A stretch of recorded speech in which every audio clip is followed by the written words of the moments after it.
Okay, hello everyone. How are you all doing? Hey, oh, seems like there's quite a few of you watching at the moment, waiting for the stream to start, so that's always good. How is everyone? How's the weather? I feel like that's a very British thing to start off a live stream with, or any conversation really, but still important to ask. Hello, David. Hello, Copesta.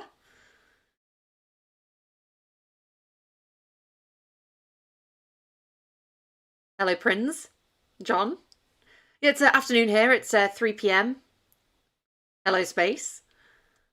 Sunny and cold. Yeah, no, it's been like that for us. It's like, I don't know, like 5 or 6 Celsius, kind of still, not too breezy, nice bit of sunny. Hello, Corey. Blink of an eye. SSN. And Susan. Yeah, yeah. At least it's not raining, so I can say for the West Coast. Like, you guys get so much more rain than here. I mean, I'm a West Coast baby anyway, but living on the East Coast makes me appreciate not having constant drizzle.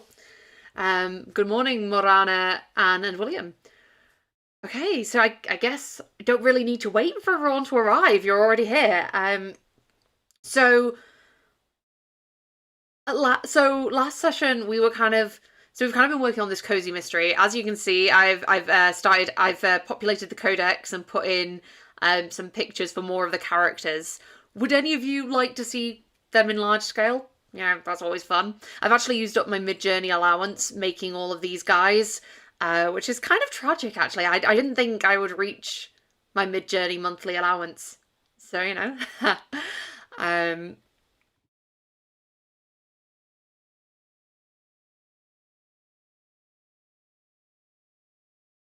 I mean, I'm going to assume that yes, people do. So I'm just going to open them up. This is Alice, Grandma Alice, who is Maya's granny. We have Archie, who is the pub owner and one of our potential suspects. This is Uncle Charlie. No, this is Dad, I think. Either Dad or Uncle, can't remember which.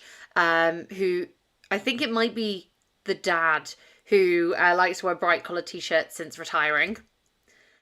This is Clarence, our little postie, who going to be unalived very soon. We have Connor, who is, I think, Maya's older brother. This is the Drunken Duck. This is Eddie that we saw last time, the postmistress. Gwendolyn, the patissier. This is Hannah, one of our murder suspects / the murderer. This is Cousin James, who's the police officer. This is the Norrises, so the old post office, the old postie and his wife. We have Lillian, who is the runner of the Book Nook shop. Mal, who is one of our suspects. Oliver, who runs the bank. Uncle Paul, who is a emergency like ambulance paramedic kind of vibes. Maya and Sparky. This is Sebastian, our victim / antagonist to many of the bits. This is Simone, the love interest.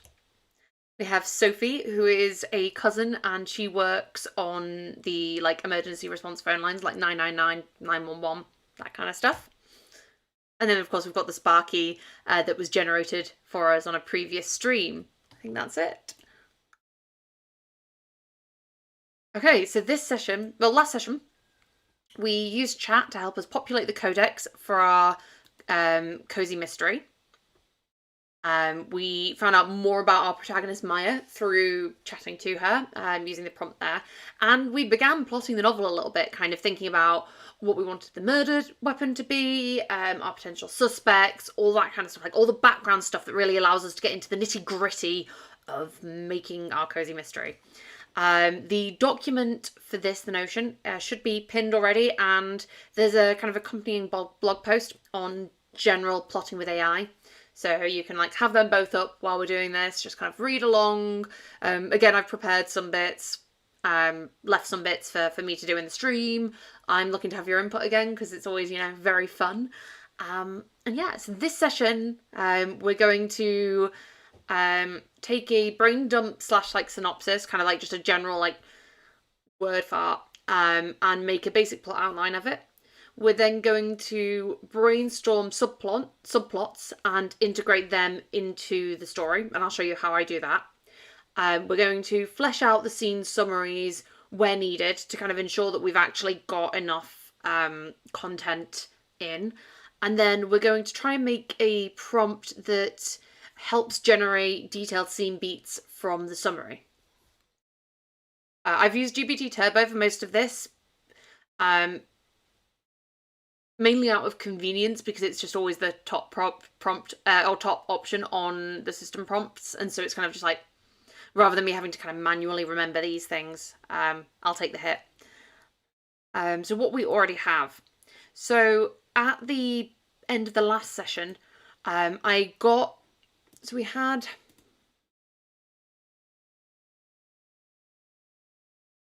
I've just got to check. No, that's all threads. It was one of these, and you know when you can't remember.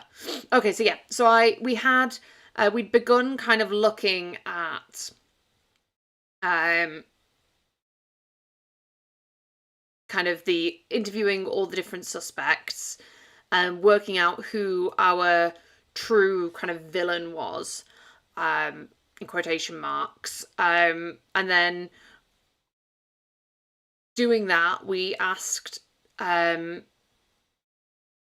for a simple plot outline, or using the simple plot outline, which is a codex entry that I've written and added in. I asked it to plot and gave it kind of like the key details, and it took that and put it into a 3-act kind of structure. It wasn't like hugely specific, and as you can see, like Act 3 is like really big, and I was kind of like, okay, well there's some cool things here, but it's not quite what I want. So I thought, okay, well, let's see what we can expand, keep it going. I was like, can you suggest some potential subplots? We got some, you know, some romance plots, some different things like the patisserie, missing dogs. So I asked for it to suggest some that then fit in with the plot. And then I was like, okay, we've got that information. So then I asked it, from our plot, please identify the inciting incident, the first act climax, the midpoint reversal, the second act climax, and the climax. And by doing that, I've kind of condensed all the information in this chat to the stuff that I want to then take into a fresh chat and kind of get to know. I have nothing in the manuscript view at the moment. So, I mean, I can do, but it's like completely blank at the moment. And so it gave me that information. So I made the simple plot outline it's not a global entry, it's just an other entry, and I've kind of given it, like, it's only got the one thing, so it's very, you're not going to come across that in the actual session. So I just referred to it by name.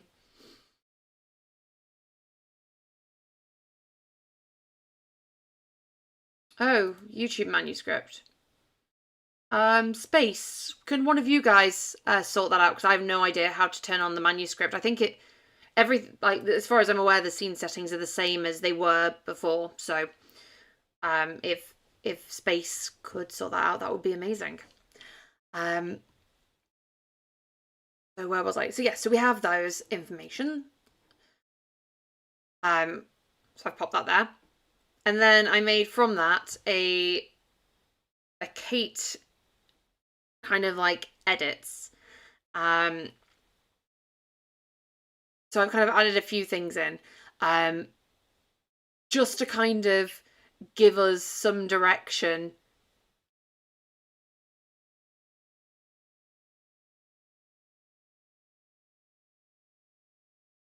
Closed captions are on.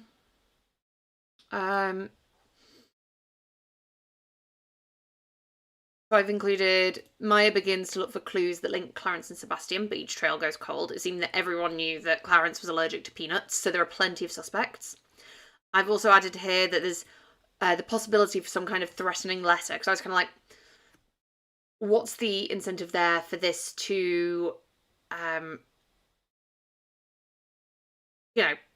stop what's going on?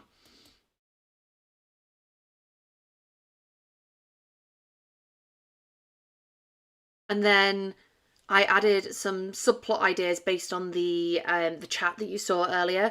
So kind of asking what's going on in the big house.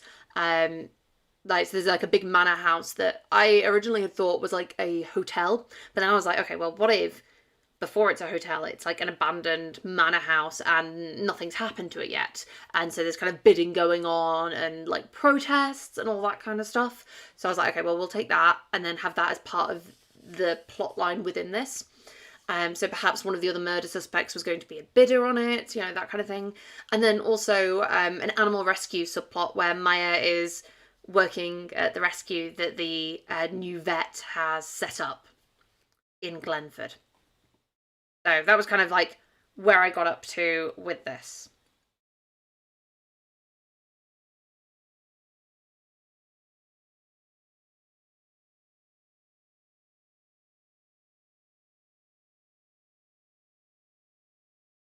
Okay, so then how do we go from this, that kind of brain dump-esque kind of synopsis, to a chapter by chapter blow through? So I set up another conversation with the AI.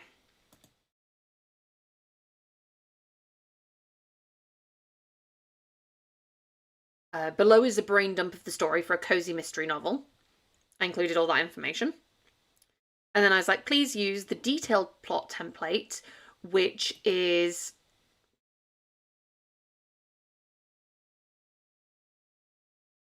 here, which has a bit more detail in it. It's like I made it by kind of combining a few different cozy plot templates I found online. I think it's in one of the past documents, just to kind of give the AI a little bit more guidance. And so I was like, please use the detailed plot template to make a 30-chapter novel. Because I thought, well, my scenes when I write are usually around 2,000 words, and kind of cozies are in that kind of 50, 60-ish kind of word zone. So I was like, okay, well, let's go for that. The protagonist is Maya, the suspects are, and then suspects list, so that he kind of gets an idea. And then it's the first time it tried, it was like, it didn't follow everything, like, because obviously we've got the stages. It's kind of slightly followed it, but it's just given very like brief summaries of groups of scenes. So I was kind of like, okay, well that's an idea. And it said, counter scenes illustrating the sleuthing and involvement of Sparky, subplots, but I kind of wanted it to put everything in there. So I was kind of like, dude, let's direct you a little bit more. So then I was like, please apply this to the detailed plot outline using the stages there. Kind of, I was like, very much like kind of do this, do this, do this. And then it was like, yeah, certainly, here's a 30 chapter novel. And I quite liked how it used the stages and it said what chapters it was doing within the stages. I was like, okay, I quite like that. That's a nice format. And it means I can see where it is going with the stages that I gave it and like how it's divvying everything up. So it kind of introduced daily routine. I mean, of course, this isn't perfect, but it's a better start. And it kind of shows that the AI has been thinking about kind of what's going on. In chapter 6, the inciting incident, we have Sebastian die a few chapters later. Talking about the suspects, uncovering red herrings. We have Malcolm Fletcher being framed. The patisserie closing suspiciously.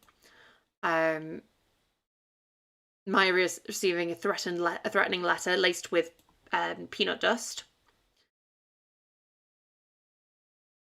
We've still got like the kind of clues and alibis, looking through people going resistant to the sleuther.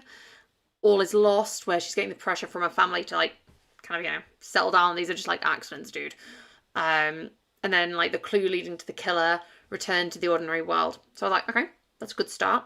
And I was like, okay, but we want to add more. So I then asked GPT, okay, so now let's add in the subplots.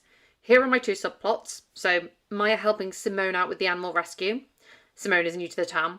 And 2, about the large manor house. Kind of bringing in that, what Sebastian is actually in Glenford for, and kind of having that as a backdrop throughout the novel. So then I was like, please thread these 2 subplots through the book, putting moments of them appropriately into the story. Rewrite the chapter summary to show this.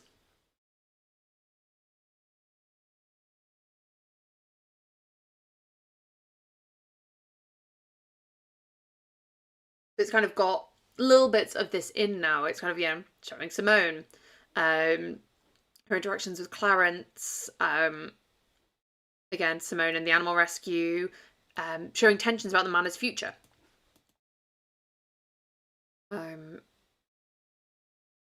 Again, more about stuff at the manor, the animal rescue. It's kind of bringing in these like kind of locations and things that are coming up more. So then when it kind of continues on, I've got these in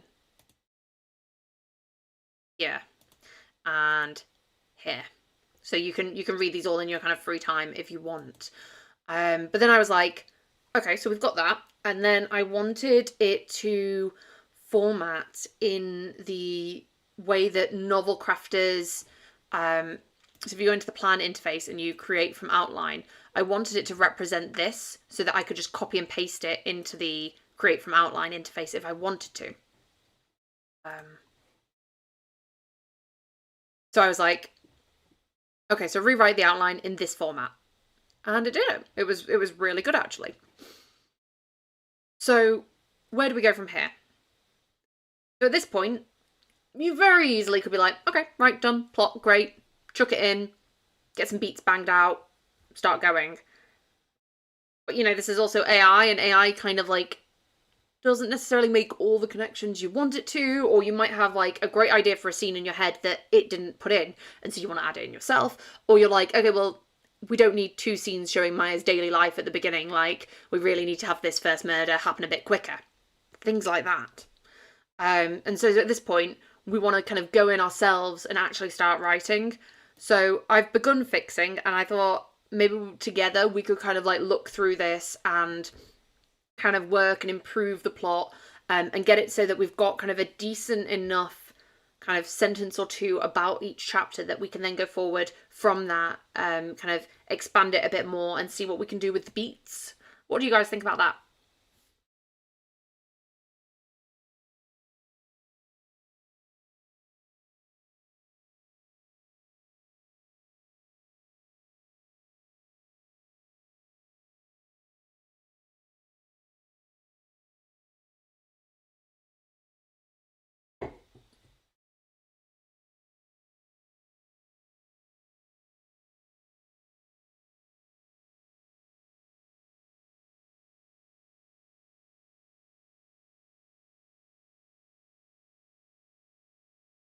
Okay, yep. So I've kind of like, so in the first chapter, I've kind of like, this is gonna be quite, if we're not careful, this could get very long and boring, but I think it has the key beats that to start like pushing through and kind of like seeing how things go. So we're going to introduce the shop, Maya and Sparky, through like some shenanigans. Like, I'm kind of imagining like Sparky is addicted to peanut butter, so like, I don't know, he causes like some chaos through that or something. We're gonna meet Clarence, kind of get to warm to him. So I've kind of envisioned Clarence as being this like really adorable, dorky kind of like, you know, he's probably in his mid-20s, like didn't really know what he wanted to do with life, and then he kind of like, he enjoys being out in nature and kind of like, this is just like it's a job while he's doing night school or something like that. And so, you know, he comes in every day, collects the post from the office, you know, says hi to Maya, you know, they chat. And so we kind of get to know him and like feel, you know, like he's a little precious duckling, is kind of my vibe vibe with that. And then on the way, and then she finds out when Hannah stops in the shop, who I've kind of put, who works as a receptionist at the vets. There is a new, it's under new management. There's a new head vet. And of course, being a dog mum, she's like, okay, well, I need to see who this new vet is. And so she pops her head in, meets Simone, you know, may get the heart eyes straight away. We'll see how that goes. And then chapter 2, I thought, okay, well, in this story, like, all of Maya's family are like emergency service workers. And so I was kind of like, how about there are like these regular, like throughout the series, these regular like big family dinners, like they all kind of live in the town or the neighbouring towns, like or the village and the neighbouring towns. Granny is like the matriarch. She runs it. She does a twice weekly work, like dinner. So you go for your Sunday roast, and then you go for like midweek meal, that kind of thing. Oh, I like that. The Sparky shenanigans.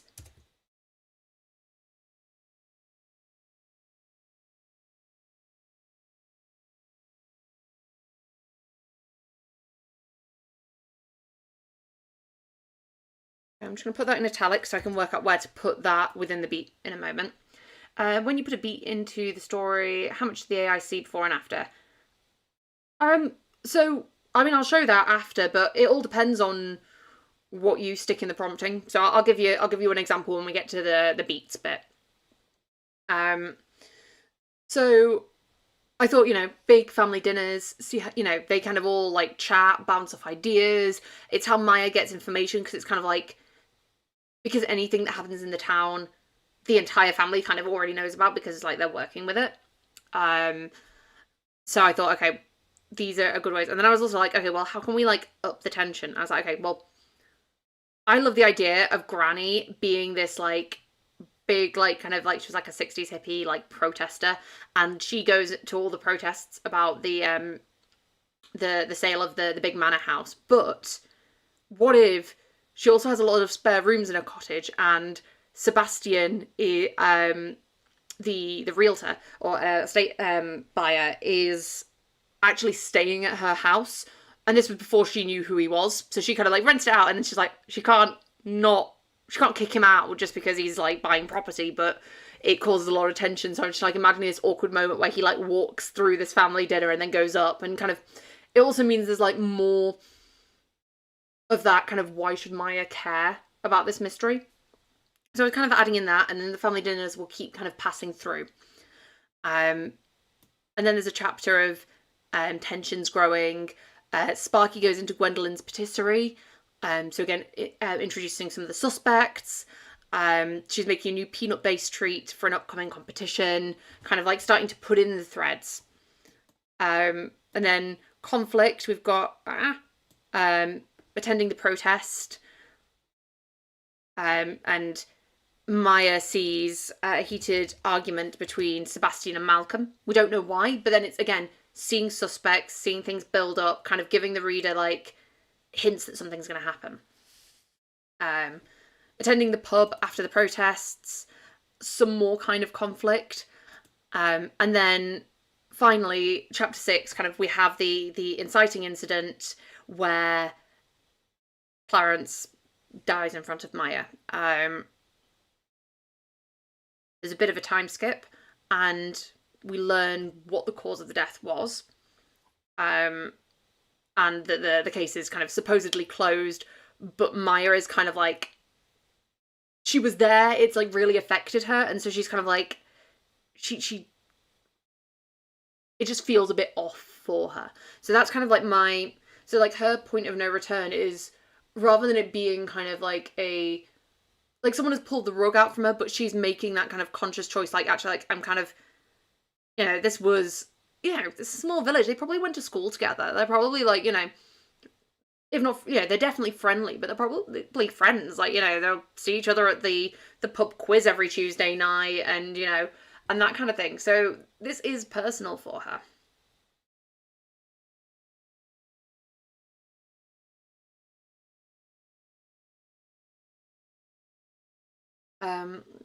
And then get a little bit vague, but her talking with suspects about the case. There's then some, don't need that, kind of seeing stuff at the animal rescue. There's some characters there. We get a little bit of a hint about some of the backstory. And then chapter 10, Sebastian is then killed. In similar circumstances, Maya is now really suspecting foul play. Like, she's kind of like, this is very suspicious. So she begins looking for a link. She stumbled upon various motives. I kind of feel like that's very vague for a summary, but when we get to it, like, we kind of know who our suspects are, so we can kind of implement that in. It might end up being more scenes depending on how long each kind of conversation is. We could do the flow and move on. It could be like multiple chapters. So I just put it as one for now. Oh, hello, Nina. Let me just finish this.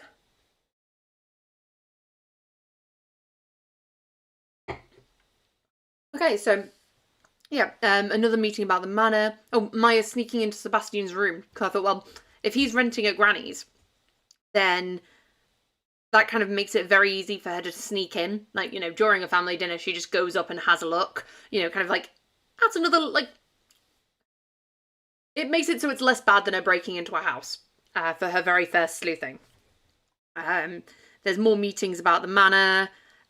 Gwendolyn's patisserie shuts down abruptly, stirring rumours. We get Malcolm being linked in.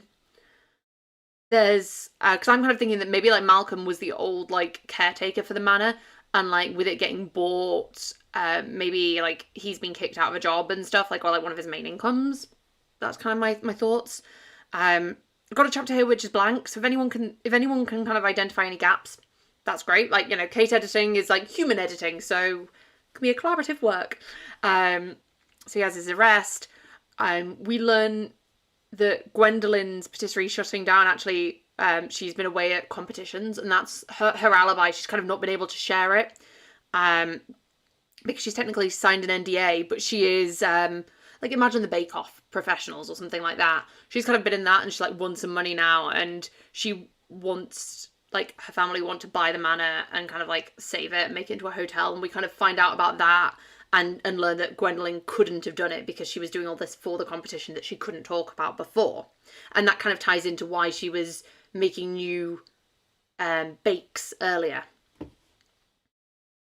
Then kind of 2/3 of the way through, we have Maya receiving a threat disguised in it as a harmless substance. I realise as I've talked about everything, I've moved it, like, so my face is covering it, so I apologise. Something relating to the other suspects, quite vague. Again, I'll work it out, you know, not everything has to be kind of concrete. Maya revisits alibi validity. We explore Sebastian's past connections with the manor. Maybe getting the links to Hannah, kind of seeing those kind of things cropping up. I'm kind of imagining chapter 24 being like some kind of like town meeting and everything being like really argumentative, you know, things going out, people flinging accusations at each other, kind of like, you know, one of those proper like small town things. Hello, Akello. False evidence, all that kind of stuff. And we get to the...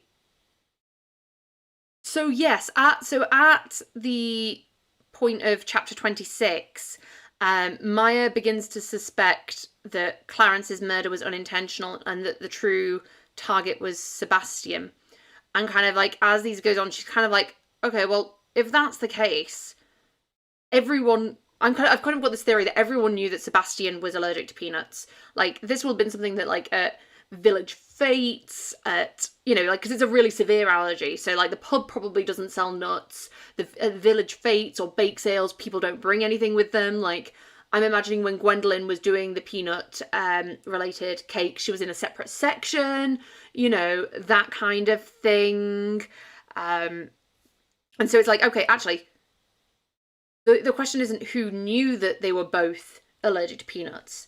The question is who didn't know that Clarence was allergic to peanuts. And so then it's kind of like, then you start working back, and that's how they then kind of get these critical clues about Hannah, and we have this like emotional confrontation and all that, and kind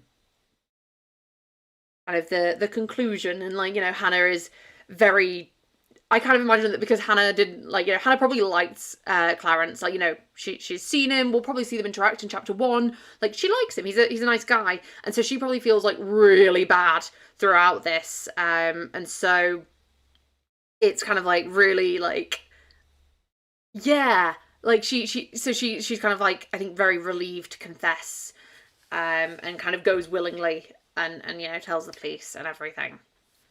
Oh, Akello, oh, almost published, 9th of February, but I've written my first book, so I'm very excited. I mean, not written, I mean, I've written my first book, but like, it's not my first book, but it's my first book I'm publishing. So that's very exciting. But yeah, so okay, so this is kind of what I've got for the Kate edited plot. And I'm kind of like, I'm happy with this roughly for use as kind of just like my basic kind of thing. I mean, I was kind of thinking like, if the first death was a peanut allergy and it's the male, it could be that it's like some kind of cross-contamination. And then I was like, okay, so maybe Sebastian's death isn't by a letter this time, maybe? I guess, SSN?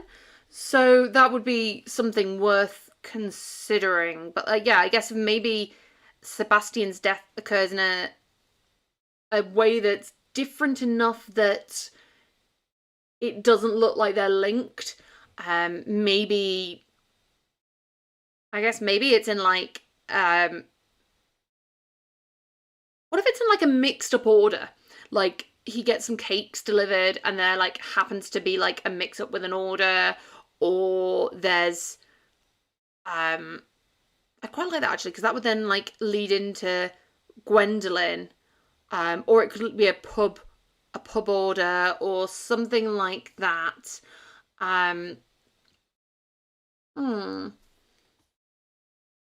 What do you guys think?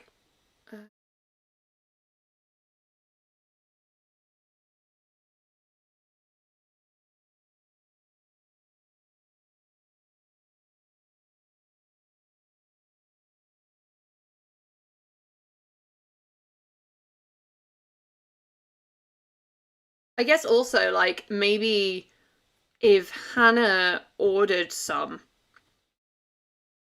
and then delivered them to Sebastian, if she knew he was allergic to peanuts and he knew that she knew he was allergic to peanuts, and they weren't necessarily antagonistic, he wouldn't suspect anything. And like maybe there's kind of that like, who ordered the peanut cakes so that Sebastian got one.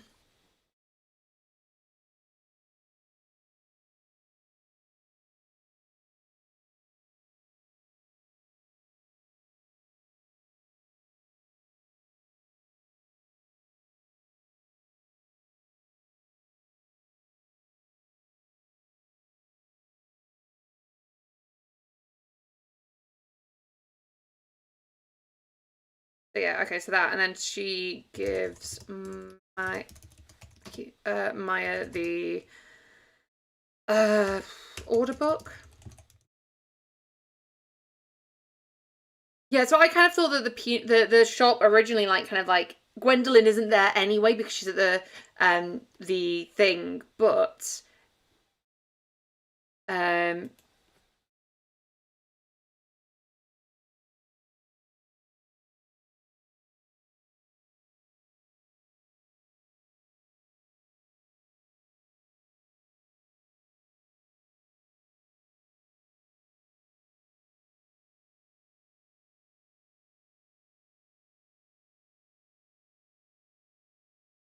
okay, I like that. Kind of like, again, it's linking things, kind of keeping...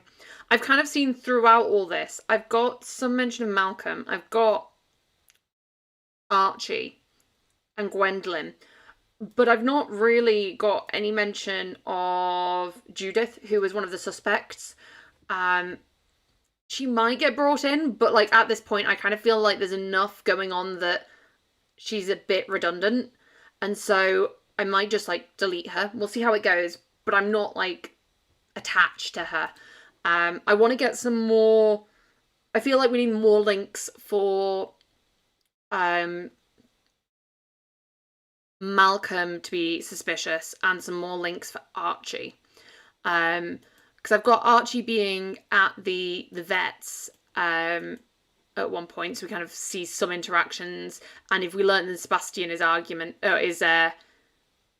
because she'll originally question Sebastian about his argument with Clarence, and then we find out that Sebastian couldn't have done it because he is also allergic to peanuts.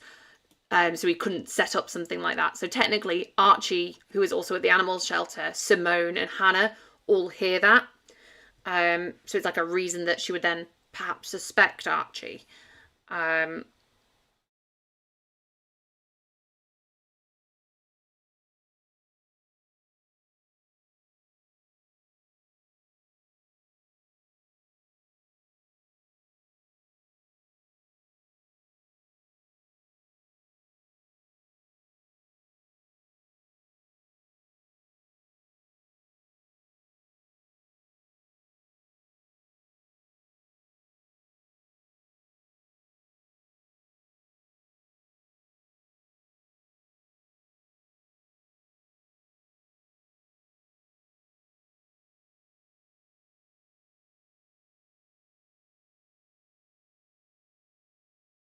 I'm assuming by Archie you mean Sparky, because now I'm just imagining the pub landlord going around sniffing peanuts on people's clothes, and that is, whilst a delightful idea, yes, Sparky could maybe sniff out peanuts.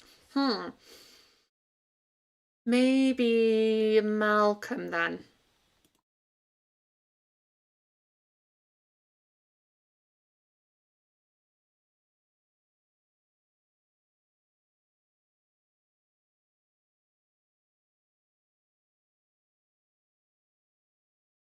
Oh no, I was gonna have, wait, that one earlier on? No, I like that there. Ah, what have I done? Ignore me. Back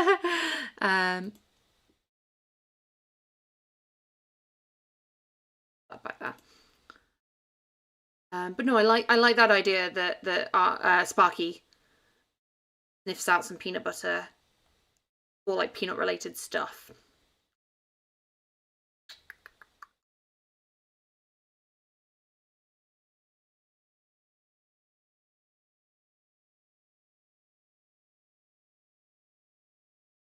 Something I'm noticing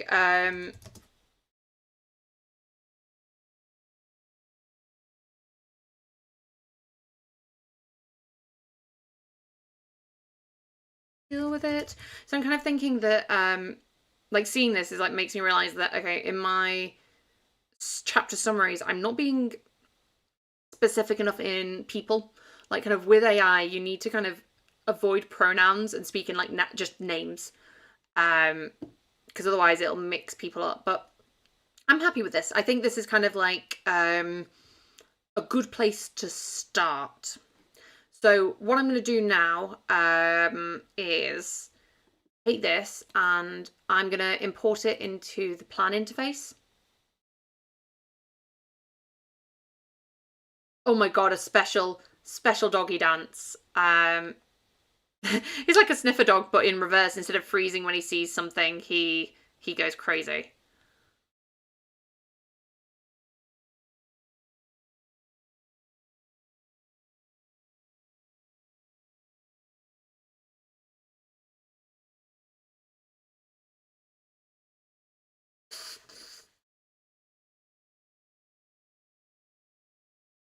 Funny, because of the delay, I have no idea which of the things we've been mentioning or what people have been commenting is the great idea.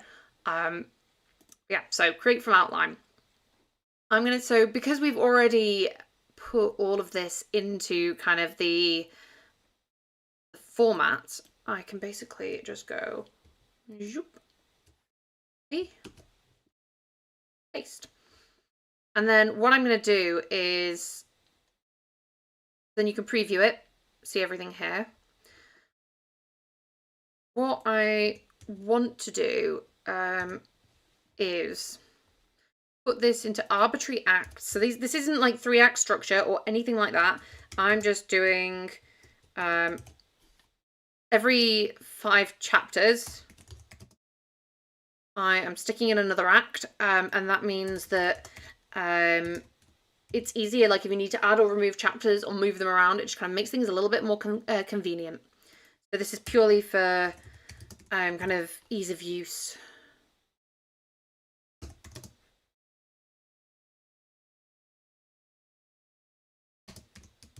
We've got 30 chapters, and then if you go and preview, exit. Okay, yeah, Act 0, 1, 2, whatever. It's popped them all in, so that should convert fine. Are we ready to see?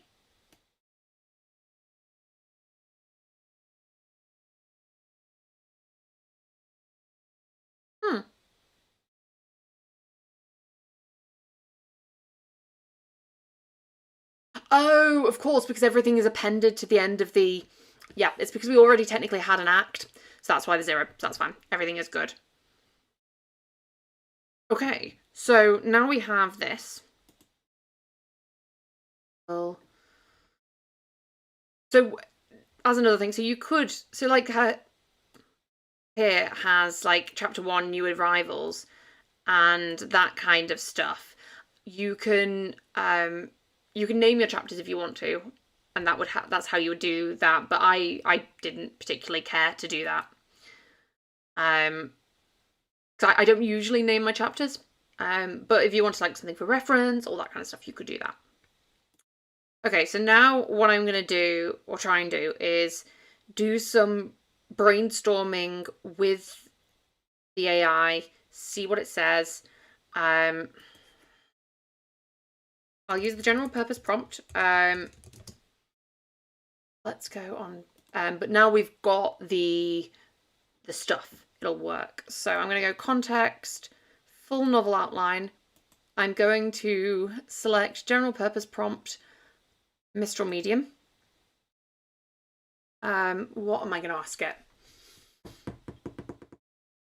I am writing a cozy mystery story. I would like you to analyze it for me.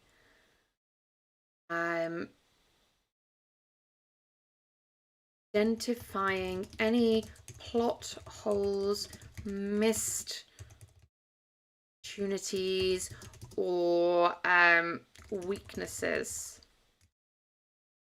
Please explain your reasons for choosing these, or for identifying these as such.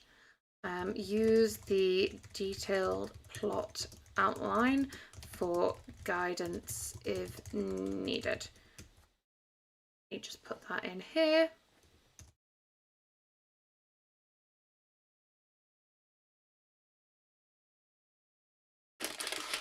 Yeah, I do the arbitrary act titles all the time. Like, especially if I don't know, like, if I only know bits in a story, it means then I can just, like, shove everything around, kind of, yeah.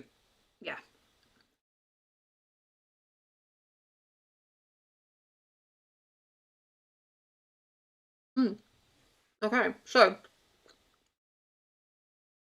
let me finish eating this first, and then I'll tell you.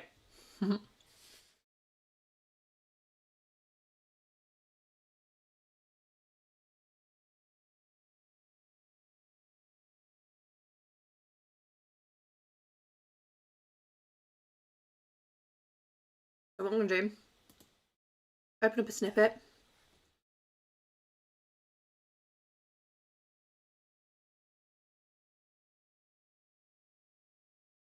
Minimize that. So this button here is the collapse sidebar button. It also works in mobile view. So if you're in mobile view, I think it faces upwards, but you can do that to get rid of or minimize your sidebar. So the context menu, so if you click on this at the bottom, you can include your full novel outline, so it just saves you having to copy and paste that in. You can do a scene selection, so it can look at one scene, and like if you wanted to analyze it for I don't know, cases of like telling rather than showing, that kind of stuff. Or if you use a large context model like Claude or GPT and are willing to spend a fair amount of money, then you could also put in your full novel text. I feel like this, you would really need to use a local model, because otherwise you would go through money so quickly.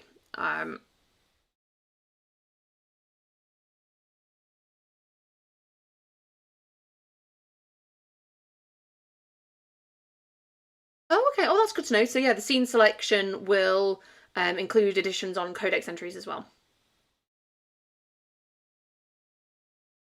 No, so in the prompts, if we go to the workshop chat prompts, the general purpose one has in the instructions, you're a helpful expert editor to a novel author. They'll ask you questions about your story and you will answer them. So it kind of already does that.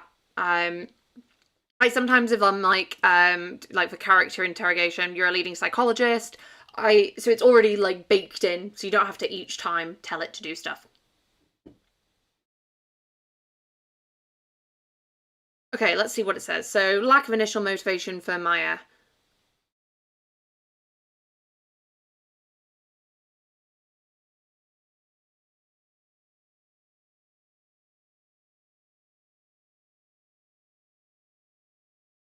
Okay, so we need to establish Maya's motivations more. Perhaps through a friendship. Parents' death and impact. Okay, so ham up the impact of.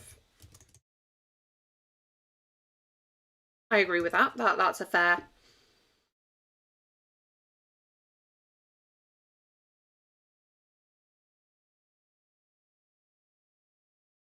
Okay, I feel like that's something that, whilst it's not mentioned, sorry, the transition between stages 3 and 4, whilst that's not not explicitly stated, I think that will be there through the scene.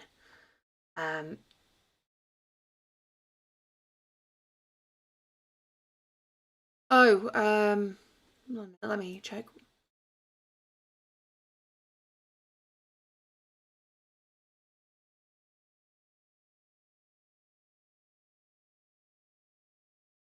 What was it? Sorry, remember the goal is that my character interrogation.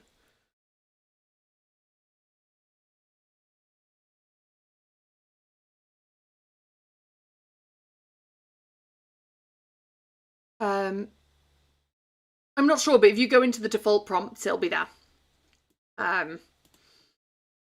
Okay, missed opportunity for character development. The detailed plot outline suggests a romantic or other subplot in stage 6. While there are hints of a potential romance between Maya and Simone. Okay, so it is now kind of like acknowledging that this is a kind of like vibe that could happen. That's good. I like that. I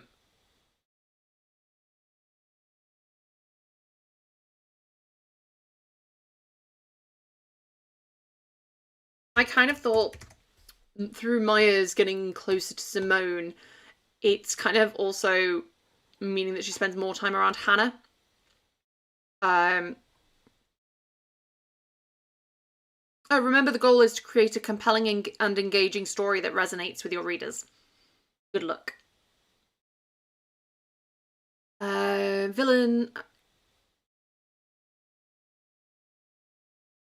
and Lucen.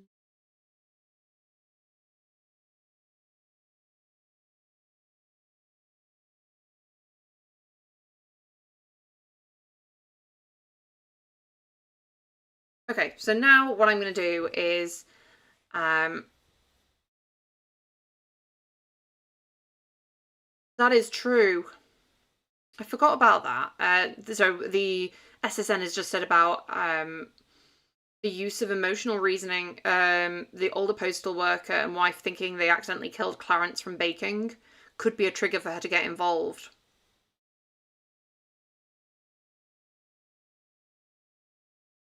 I'll put that here. I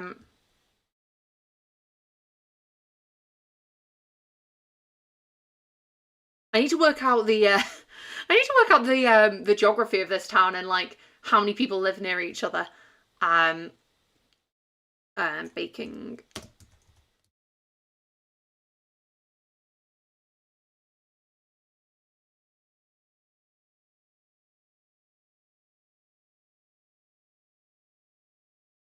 Okay, if any of you have peanut butter or like have nut allergies, is it possible to like just be allergic to peanuts and not be allergic to other types of nuts? Is that a thing? Or is it like if you're allergic to nuts, you're allergic to like all nuts? I'm going to then ask the AI to help with some of the things it's brought up.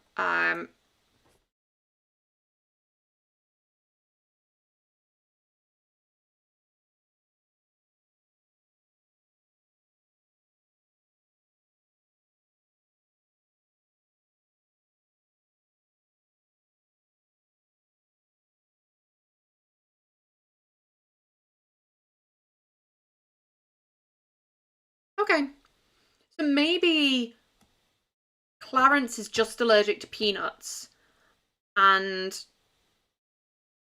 yeah, maybe he's like only allergic to some nuts, and while they're baking dog treats, they weren't using peanuts in that particular dog treat, and so Maya has to go around kind of like asking what Clarence is actually allergic to help find out that it's not walnuts or whatever.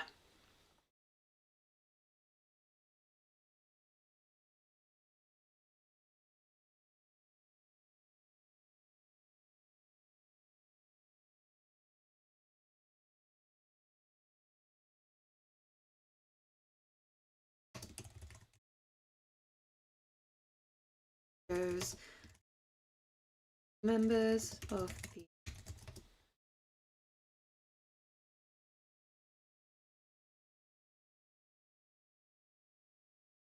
Okay, so they're not nuts, but it can.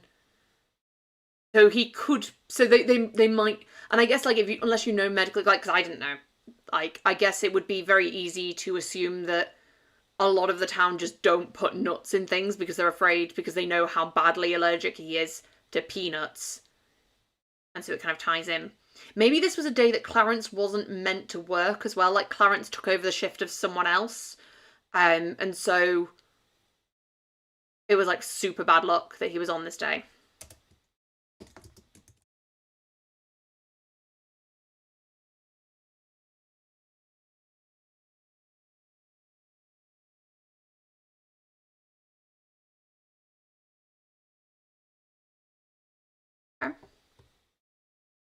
Okay, so that might give us good motivation. I like that.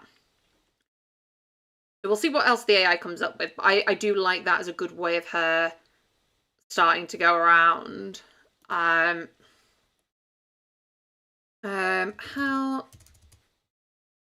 can I ham up the impact of Clarence's on the town?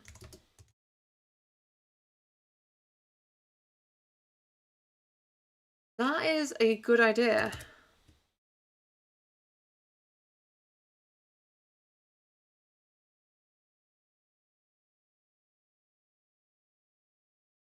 Okay, so what other nuts, guys, would also give a severe enough allergic reaction?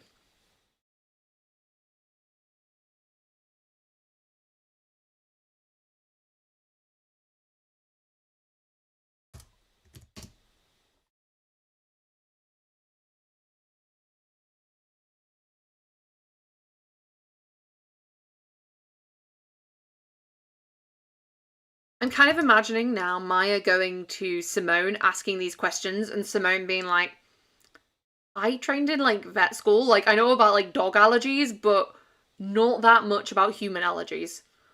Is kind of the vibe I'm getting. Like she's like, you're my medical consultant. She's like, no, I'm not. Maybe.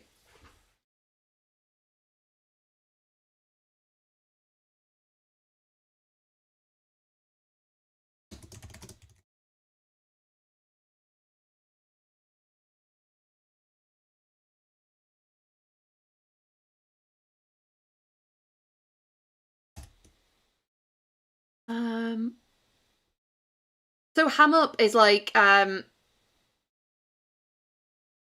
make bigger. Sorry, that's local slang, I think. Like how can I like beef up, make kind of more dramatic, like exaggerate.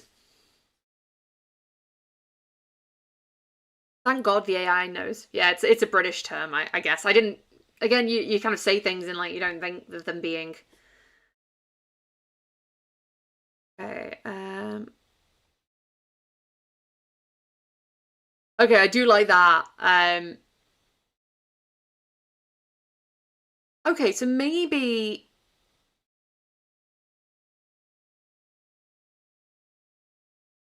Okay, I like that idea.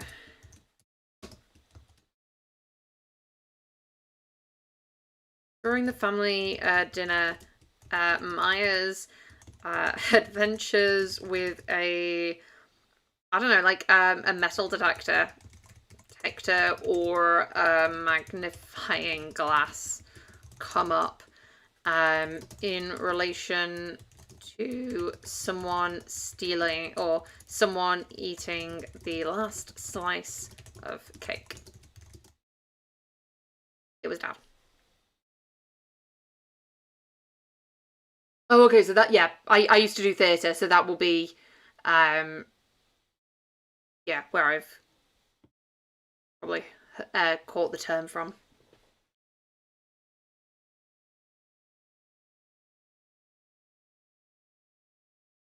Okay, community reaction. I think we're going to see more of the community reaction through her asking about Clarence's allergies. Um,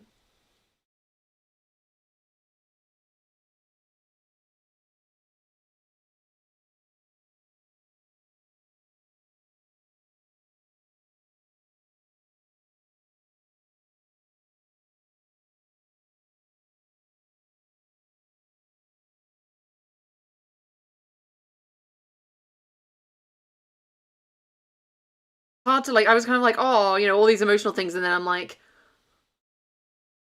okay, don't want to like have it too emotional. Like this is cozy mystery. We don't want to have like too much tragedy. I mean, like there's death, there's tragedy, but like war. Connecting the subplot to the main plot.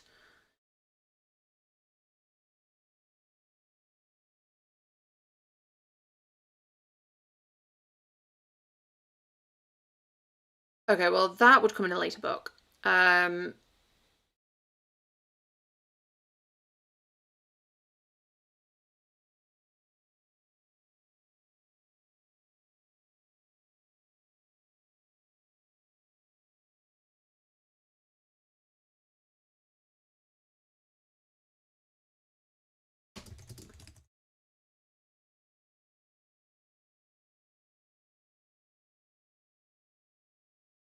So I'm wondering if like Hannah is the reason that Simone has come over. Like maybe they were like uni mates or whatever.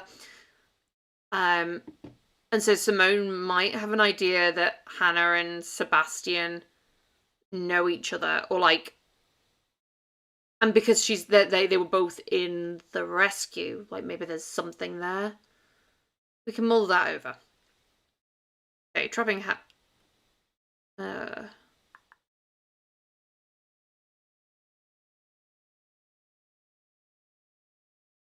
okay, well we already So Sparky has a clue.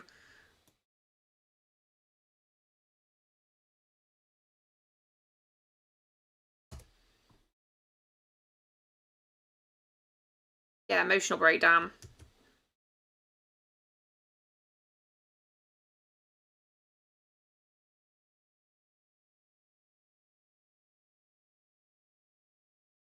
And maybe the confrontation is at the manor. Okay. So this is kind of like an example of like getting chat to analyze your prompt and doing that. Let me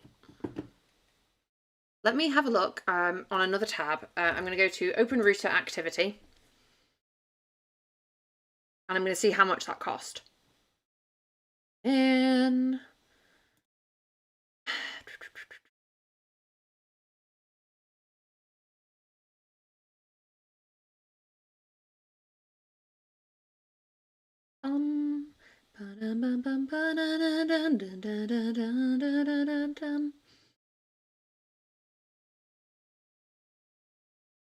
So we can see that 5 minutes ago. Yeah. Okay, so these two here are what we've just done. So to analyze the entire prompt, which was 3,200 or 3,300 tokens, that cost what, 1.5 cents. And to do the next message, which had all the context of the above, so the 320, 3297 and that in, and then probably some codex entries, that was 2p. So for an analysis of your plot line, 3.5 cents is not bad at all. Like that's I'm pretty happy with that. Oh, Sparky Shenanigan is me eating something you shouldn't, and they're all where he did it while searching for the item. Then the time Maya solved the mystery of who ate.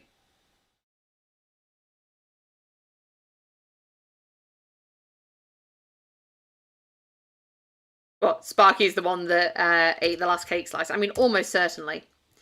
I always remembered, and they rush him to a vet. Establish us. Oh, like his. Ah, I see what you mean. Yeah. Yeah, but yeah. So that was like what 3.5p. I was really happy with that. Like it gave some.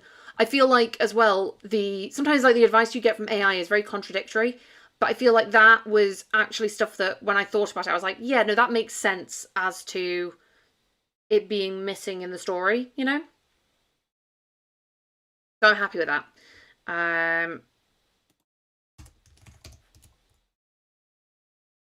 So maybe this ties into then chapter 2 as well. Maybe it would be more than one chapter or like multiple scenes. I'd have to.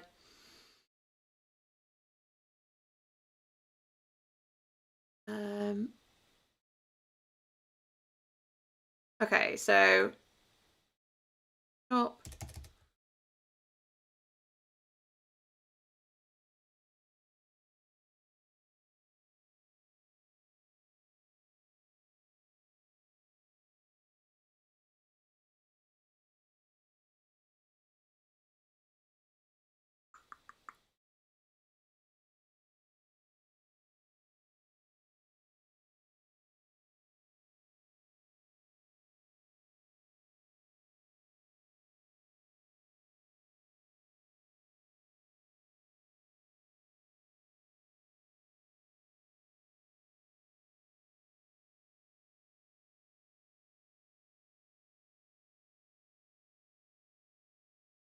I believe Mistral Medium has a 32k context window, so you wouldn't be able to put the entire story in, but you could put them like, I don't know, like 20,000 words at a time, maybe.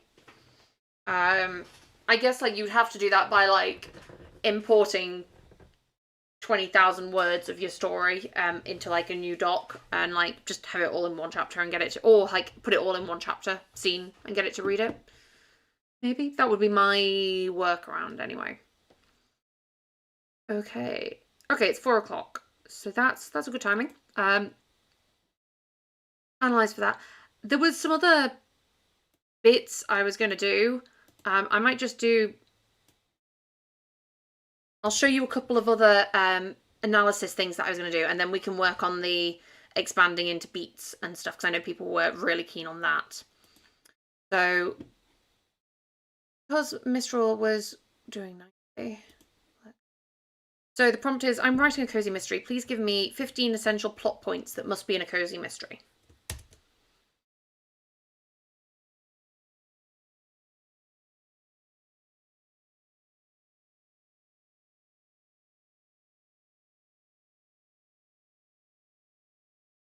Okay, then context, full novel outline.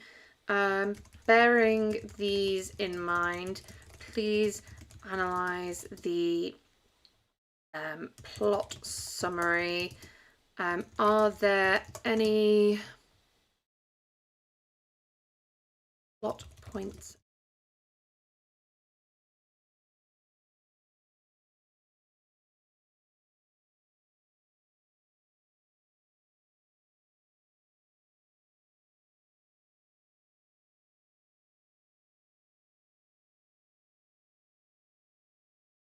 Okay, right. So this was interesting because you can kind of like, let me like,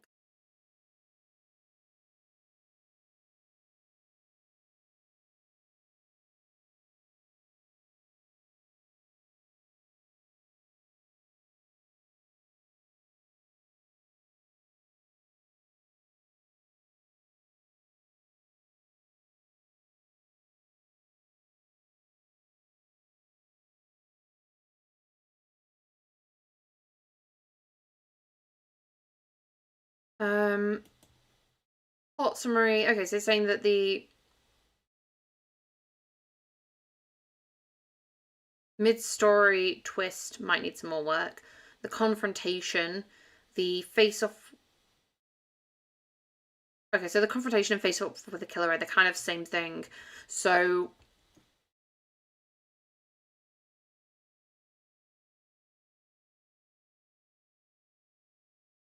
okay, right, so we can work on that now. Wait, what I should have done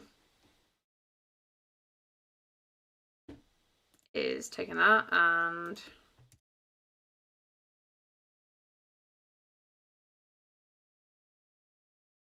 oh, you're very welcome. Like it's easier to show what's kind of going on, and because like we can't like I can't link to a conversation like you can in GPT. So yeah, it's just easy to do that.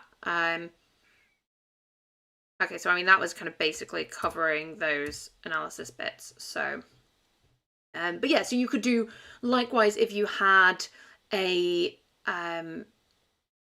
thriller like or a heist or a romance novel. You could ask for okay, so what are the beats for that, and then take that and kind of put your plot against it and see how it does. Those two messages, if I refresh, were 0.006 so less than a cent for the first message, and then the second message, which had the context of the novel outline, that was 1 cent. Okay, so we were going to do some manual editing to ensure the plot there.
Okay, and then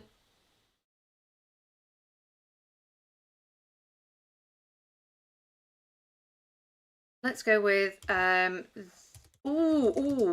village hold a memorial for Clarence. We learned that Gwendolyn's family used the prize money to buy the mine, and partly keep the heritage. Then we hint at new. And then I thought at the end, we get the pupper. So that kind of sorts out the face-off with the killer, the resolution of the subplots, well, there are several unexpected events, significant mid-story. Okay, so the mid-story twist is something that I'm not entirely sure on. We got here. Because, like, I guess that's around chapter 15, 16. Like, there could be something there. But maybe we need something bigger. Because obviously there isn't a connection between Clarence and Sebastian. They just both happen to be allergic to different types of nuts. So that's not exactly the kind of thing that we're wanting necessarily. Yeah, if anyone has any ideas for like a bigger mid story twist, hmm.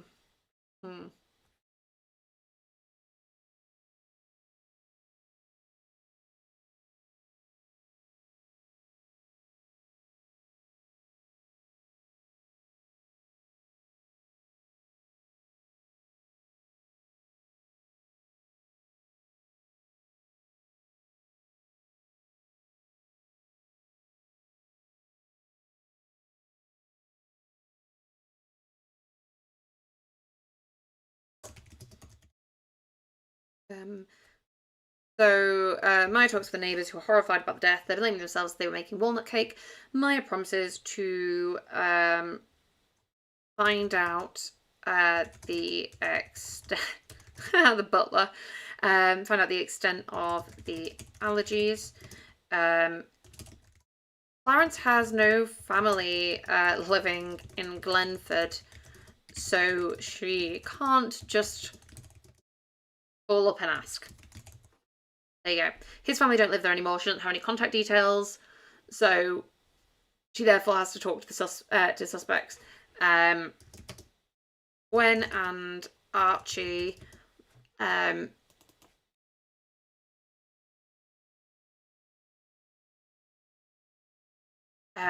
because she talks with people.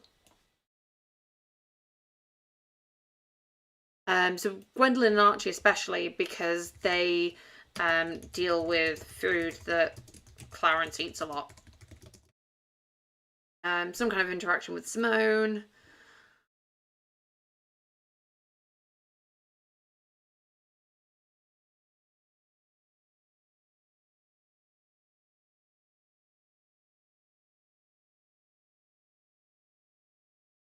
Got that in. Sparky can find it.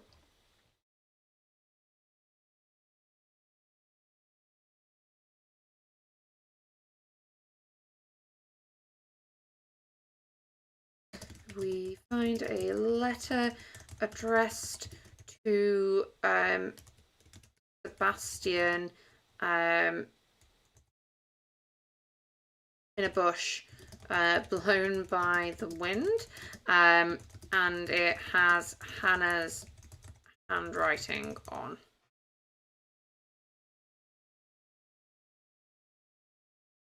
Oh my god, who would kidnap Sparky?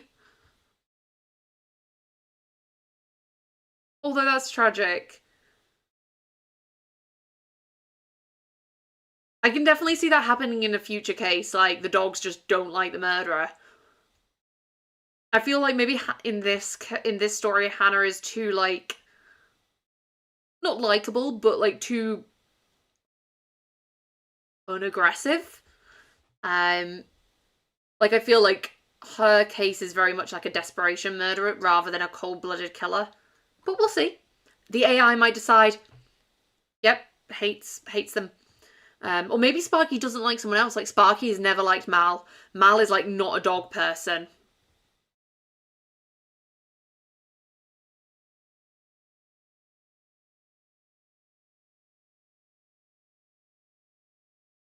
Mal does not.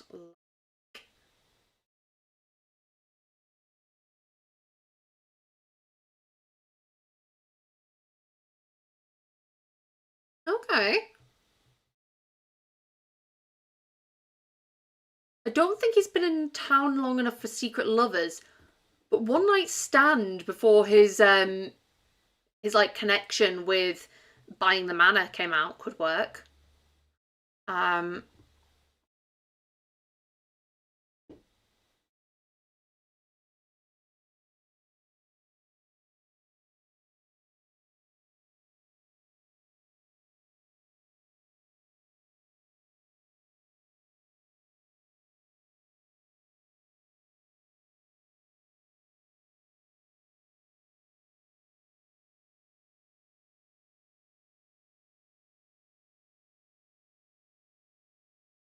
I do like that because Sebastian probably tried to ingratiate himself with the town, and I can imagine like if there was like, like a pub quiz, they meet, start talking, yeah, I can see that happening. Okay. Okay, so we've got that. We've got the memorial at the end.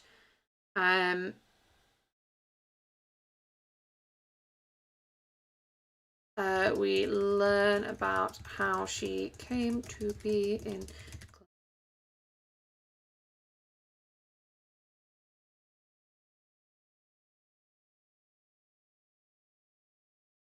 Yeah, that's true. Codex. Sebastian. Seb.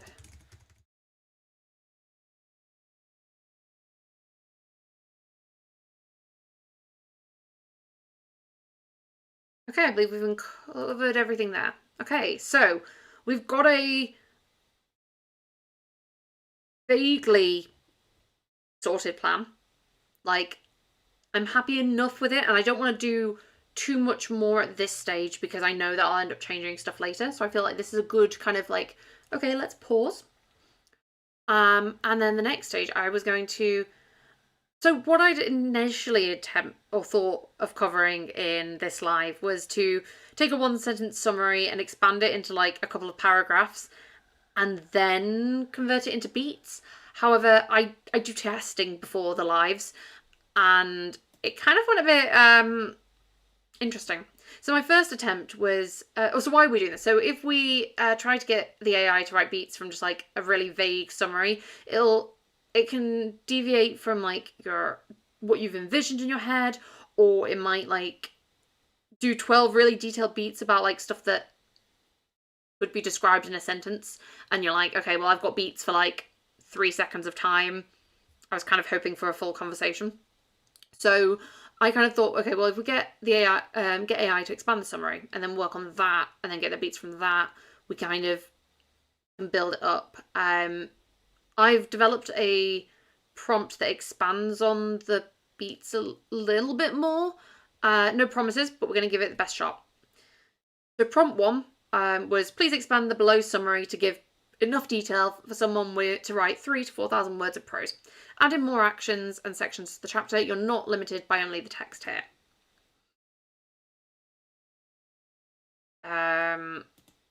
Let's see where it was. Attempt 1. And I found that this very much gave like some paragraphs, which was cool. It very much kind of like gave a really long summary, which I guess is kind of what I asked, but I kind of wanted it to do a summary for that many words, but not for like I wanted to give a summary that would give a lot of words without using a lot of words to give it. And so then I was like, okay, let's try again. I made the mistake of forgetting to put I copied and pasted the prompt twice, essentially. But so then I repeated it here. Please expand that. And it gave me like, kind of something a little bit more beat-like. And then I was like, okay, well, let's try with this chapter, just see what happens. And again, it was giving me a lot of stuff. Again, like some AI-isms, but that's what it is. But it wasn't quite what I was wanting for an expanded chapter summary. And I was kind of like, okay, well, I'll try again. And I was kind of like, so I added like, you're not limited to text. Please format as bullet points without adding description. Keep to action beats. Because I was kind of like, I just want to know the actions. I don't, because otherwise I'm like erasing half of this stuff. So then, how did that go? I got the bullet points I wanted. That was nice. It gave some bonds. I actually believe at the beginning, one of these versions had Hannah come into the shop rather than come into the meet Hannah at the end, and so that kind of was why I have Hannah in the shop now, because I liked that. So this kind of gave me a little bit more what I wanted, but again, it was kind of like a bit too long for what I was intending, but good for potential beats. Again, I tried with the Clarence unaliving.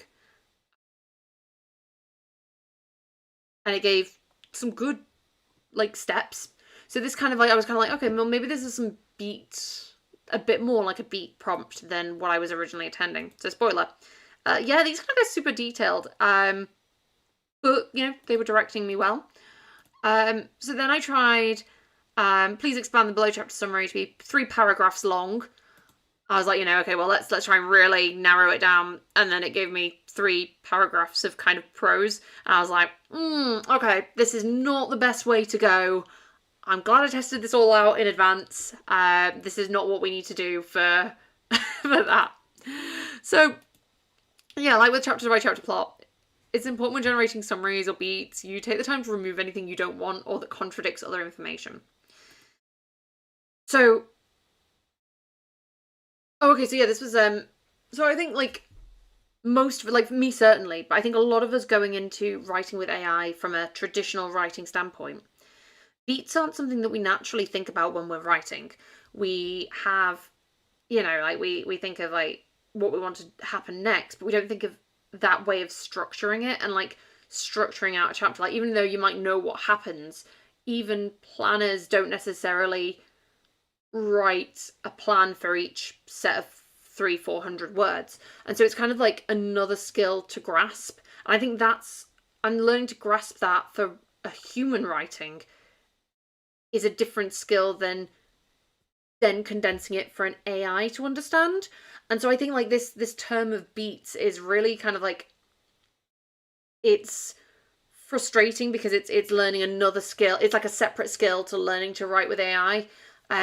There are a lot of people like in like the writing screenplays and stuff that do some good work on that, and so it might be worth looking into that and kind of seeing how that works in order to get the vibe.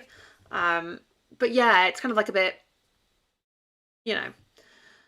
So I think what I'm kind of like thinking of is like in the next session, once we've got the beats from here, and we'll probably do some more beat generation next session, is to start off with the first beat or like the first or like select a beat and then handwrite it first and then compare that to what, like how a human reads the beat to how an AI takes it, and then like kind of working out which AIs we prefer, kind of doing like a mini test kind of thing.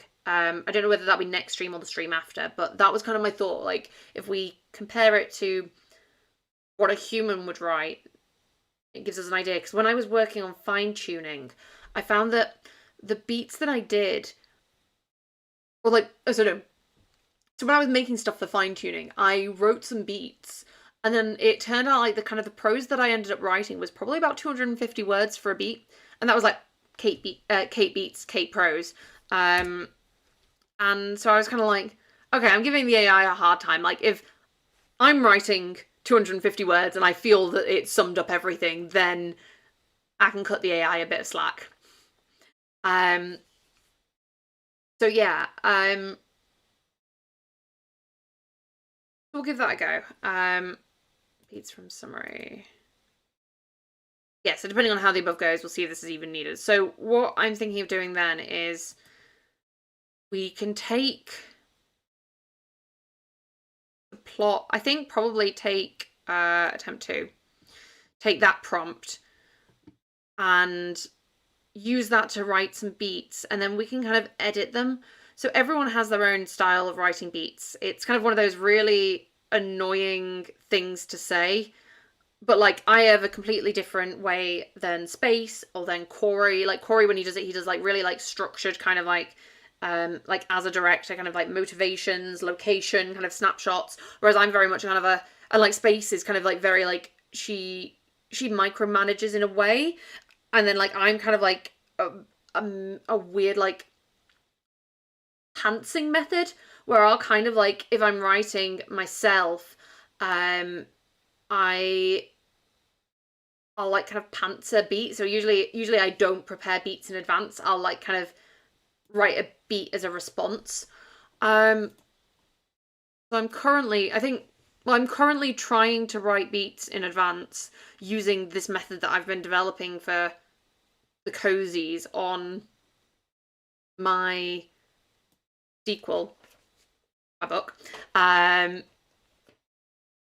I kind of like, I was putting the beats kind of as kind of like vague instructions. But yeah, so deciding to seek guidance, she ventures to Hecate. They journey there. And I'm kind of like, I've given it guidance, but I'm trying to not give it too much. Just to see where the creativity goes. And like when I was back writing, wait, let me see if I can do so this is the document I used when fine-tuning, or like when writing my fine-tune stuff. So you can kind of see like I chose where the beats ended, and so I kind of like try and not include every little thing, like it's just the general gists of the conversations, hoping that then AI will like reflect that. Sometimes it works, sometimes it doesn't, but I'm getting better. But yeah, so it's kind of like, see, and you can kind of see like this, it works, but that's why beats is such a hard thing to teach, because they're very subjective, and like what works for one person's style of writing would very much not work for another.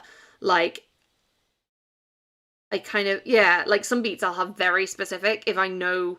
So like when I was writing my first kind of project, which is like my baby, it's, I have such a clear idea in my head about what I want to happen that I was kind of I was like too much telling, like it, I couldn't give the AI the freedom to write. I was kind of like practically scripting it, and like that's fine, but sometimes AI works best when it can just like, you know, do its own thing for a bit. And so it's kind of working out and getting a balance that gives you what you want, but also helps out. Yeah, what Space says for sure. Like some AIs just get what you need, and like, yeah, the free or like lower context models, like you have to guide a bit more. But then that's something that we could look into in the kind of like working out beats class. But like if kind of handwriting beats or like converting beats from like what the AI gives to what you want is something you're interested in, let me know. So let's take, let me edit it first, like Kate edit it. Introduce the shop, Maya and Sparky through, let's name that as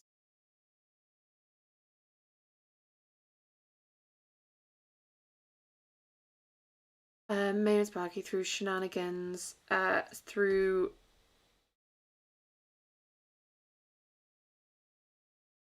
while Maya works. Clarence and Hannah individually come into the shop. Sparky eats something he shouldn't, so they get to the vets. They go to the vets where they meet Simone.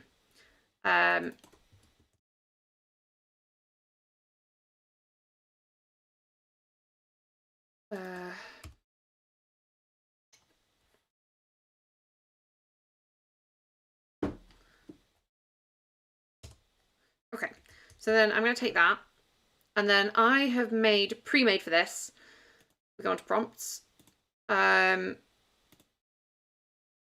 instruction prompt, which has basically included this stuff that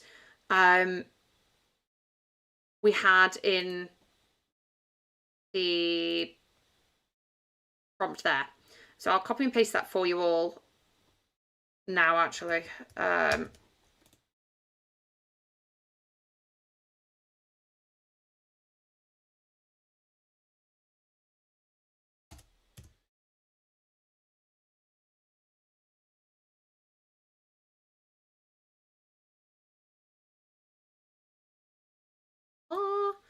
So then I will go back onto the plan,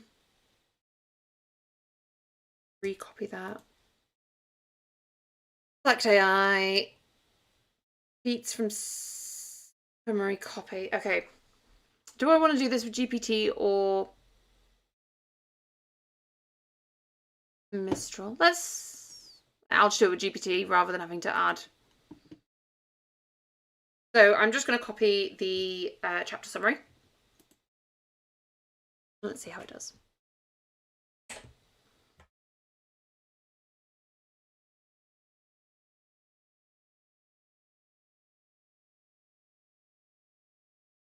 Okay, so I've immediately noticed an issue.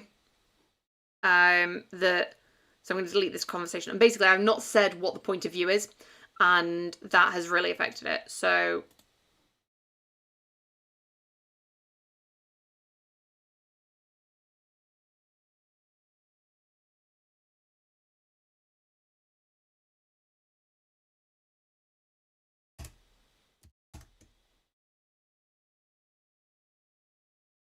let's see if that.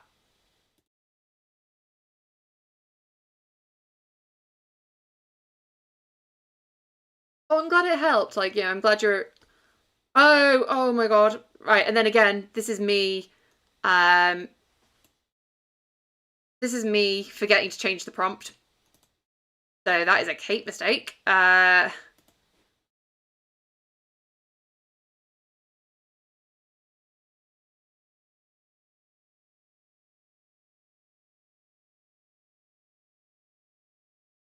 Oh, you're welcome. I'm glad. Like these lives are designed to kind of like through someone kind of like messing around and just kind of like I don't know everything like about this. Like there's still some things that like absolutely terrified me, like prompt functions. Um, but it's nice to just I think I'm very much a kinesthetic learner. Like I learn by doing, but I know a lot of people learn by watching or listening, and so it's just nice to be able to kind of share things that I think are obvious but that aren't necessarily with everyone. Okay, so I am gonna copy this. So what I do with beats, this is how I transfer them. I will then go into write. I'm gonna paste them all there, and now I'm gonna group them and work out what I want.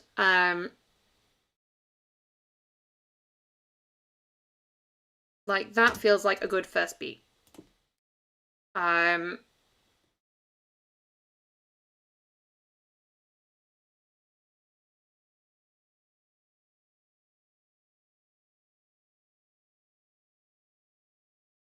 so I know this is a shop and this has Eddie. Oh, don't worry. If you've like missed the start of this, it will as soon as the stream ends, it'll be up, and then usually it takes about 24 hours for the chat to come up, but then that'll be up and you'll be able to see everything. The documents are here. You can just like flick through them. Like I pretty much stick to the documents, or if I don't, I add it in, so you'll be fine. Okay. To take the text and make it into a beat in like a shorthand way, you can do this like up arrow thing and then space, and it just makes it into a beat. So that's how I do it when working this way.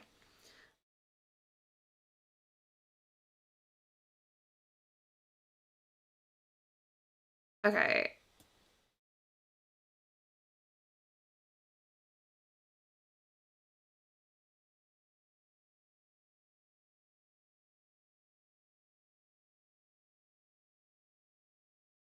I feel like setting up Sparky's shenanigans is a good way. With this method, one thing to note, if you just do this without putting a space in between, it does just merge them up. So that's not ideal. Okay, so this works fine, but like if you're telling it from Maya's point of view, she's not going to notice, because she's not noticed this, we're not going to see it. So just completely delete.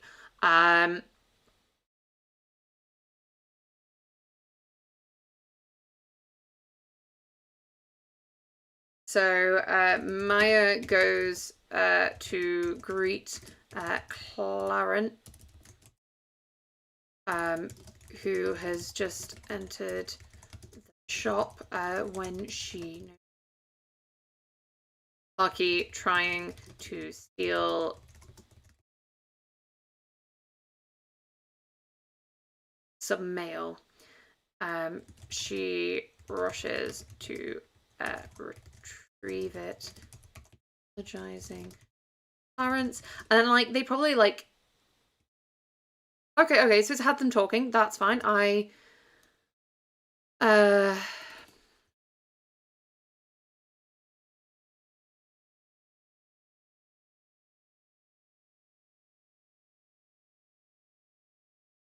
Okay, it's included the peanut butter. I like. Although I don't. The shop they won't be eating.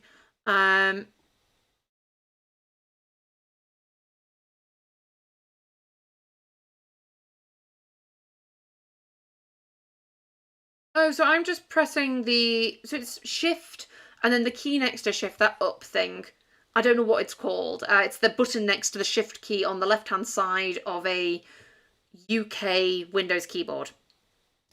And then that just converts it into a beat.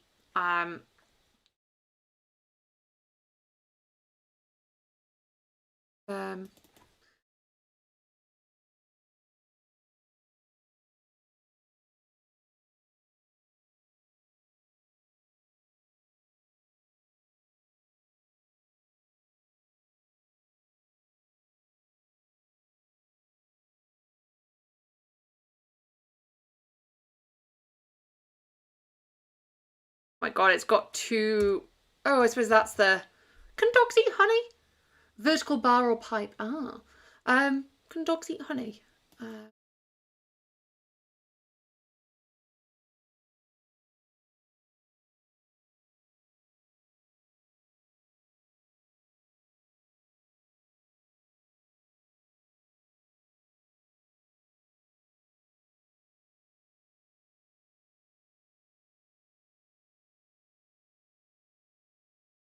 I'm not sure about that, but apps.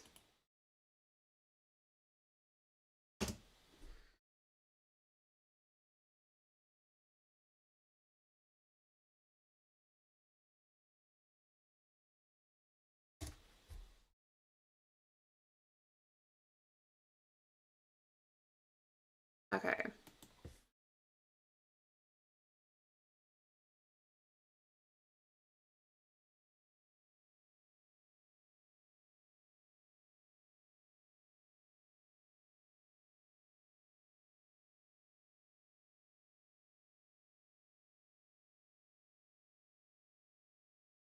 Okay, he's near the fruit and veg aisle.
When do you add introduce to tell the AI?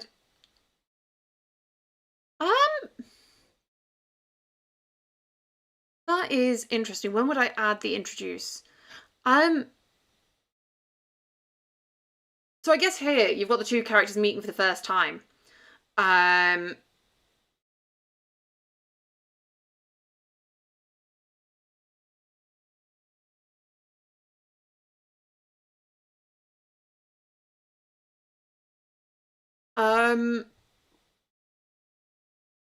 I guess maybe you would describe them. I always find it very hard to describe protagonists, because I hate the looking in a mirror vibe, but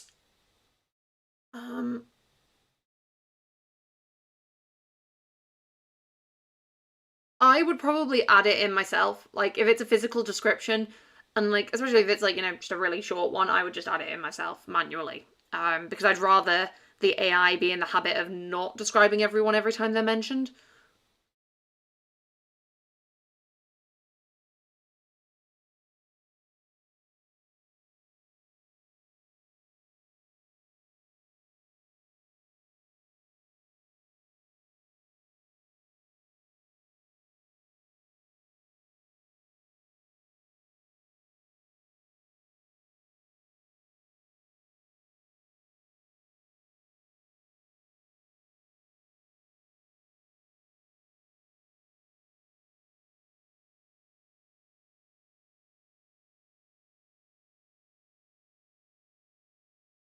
What fruit can dogs eat?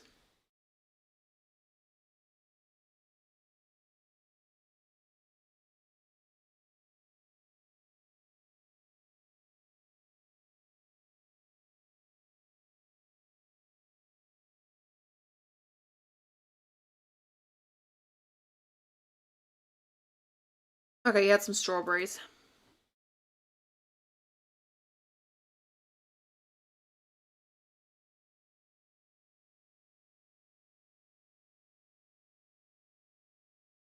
Um, Seems he um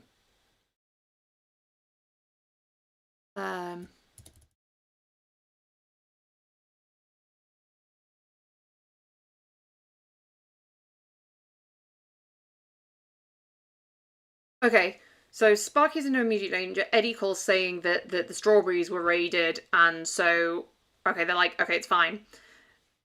Maya took Sparky over as a precaution because she was like, okay, well, I don't know what he's eating. You find out what he's eating. I'll get him to the vets just in case. Yeah, I like that.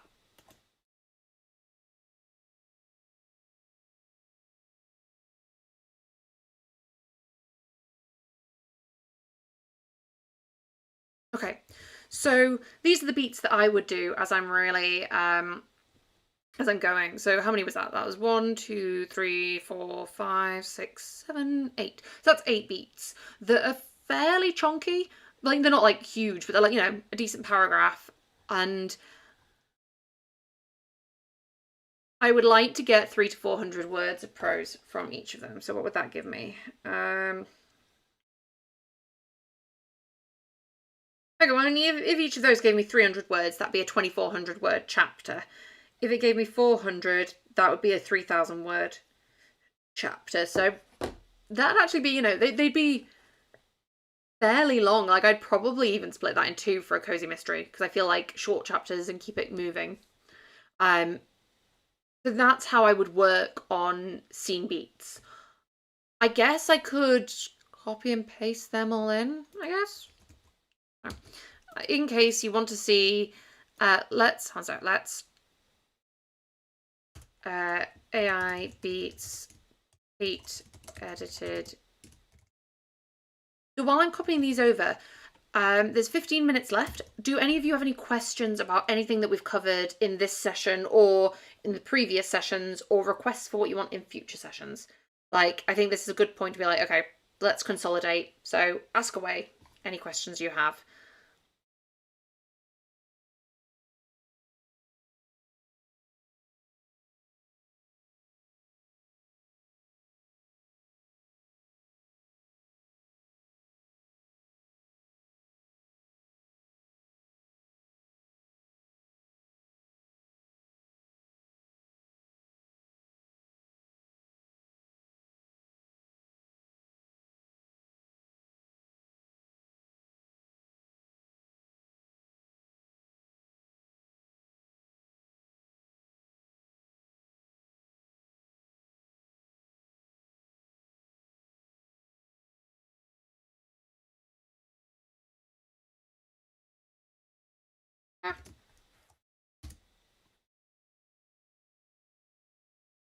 Oh, again, I have top chat rather than live chat. I don't know if that's going to make any difference at all because there's not that many Yeah, that made literally no difference.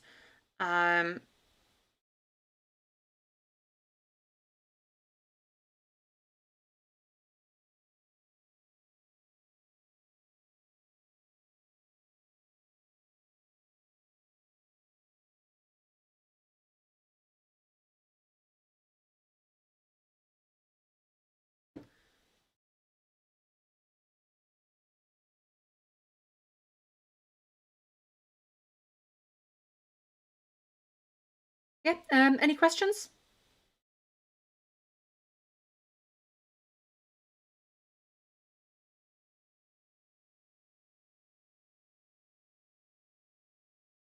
Okay, well, while I'm waiting, someone did ask how, like, adding and tracking subplots. So the way I would do it is you make your subplot.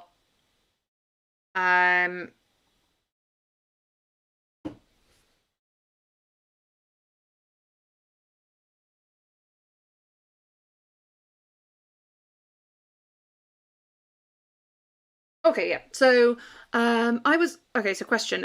So I was obviously super late in this, but would the next step be to create prose from the beats here? Yes. That's what I'd do. So that next session I would take those beats, generate prose, and I can show you the way that I generate prose and edit and all that kind of stuff. But yeah, that would be the next step. Basic question. Are you using the main chat button up at the top? Does that make the AI link to everything else? So I was using, so I use the chat. To have it link to other things, you need to use the context. And this is at the bottom left. And you can choose. So for when I've had, like, I've usually been using the full novel outline for this. So that's been the context that I've used.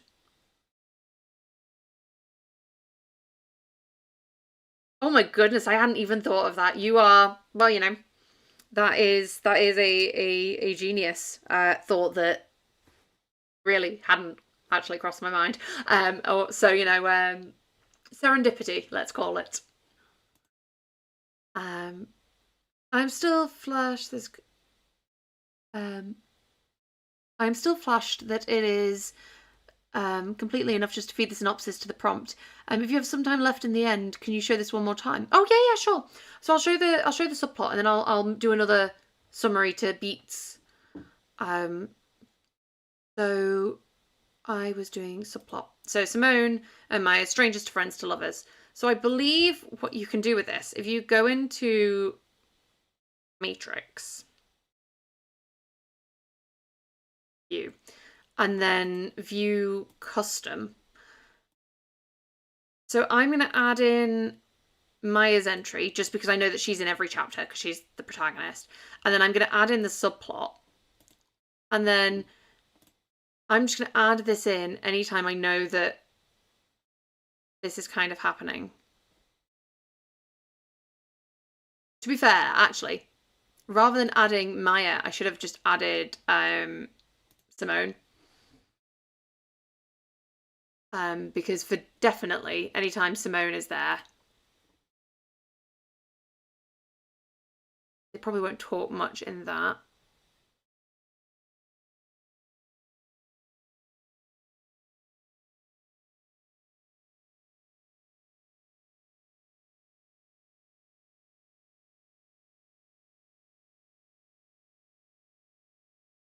Okay, yes. So I could also put those as codex editions. So I was kind of just doing that as a kind of looking. But yeah, if I go onto the right interface, how would that work? Let me just delete these first.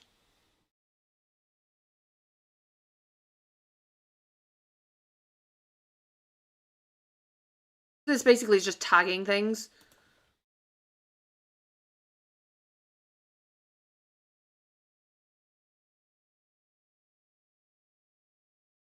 See, I'm learning all the time. Okay, so right. So in the right, okay, so we have here, okay, so we have here at the vets. So I go / codex edition, Maya meets Simone for the first time. She thinks the vet is cute. then select, and then subplot. And I would probably change that to like subplot romance. And so you can also see by default that they are not tracked by names or aliases. There. And they have additions because we've just added onto this. So we know in the plan interface. Good. Oh! Oh yeah, so on Matrix you can see where the addition is. Oh, that is so cool. Space, you're a genius. Oh my god. So yeah, okay, right, let's try that again. Grid.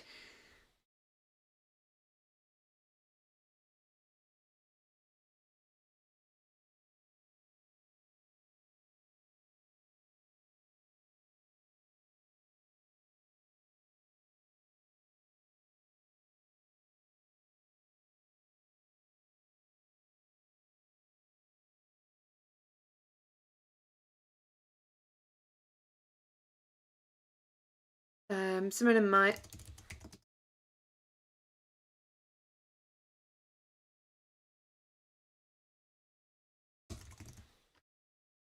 Okay, so I'm doing this. Add this into subplot.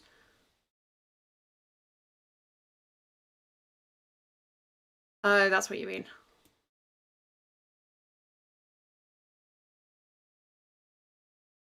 And so then, yeah, if we go into the plan section, Matrix, see Maya and Simone meet, and then we see that they bond. That is really cool. I'm definitely gonna have to play with that more. It's just something that I think because I kind of mentally keep track of my subplots, or like I just stick them in the plot, like the main bits. Like I've never really played with, but that is pretty funky. Okay, was there any questions that I missed while this is here? If you do what you say, use the content books. So you do have to pay for everything in the context box as well. So usually models have two different prices. So there's the words, because you have to pay for the input as well, because the AI has to read it all, and usually that's cheaper than the output words. But yeah, you have, that's why they have the warning on the on here in the context of, you know, it will be costly, because you do have to pay for words in as well. Okay, so let's do one more scene with this Katie plan.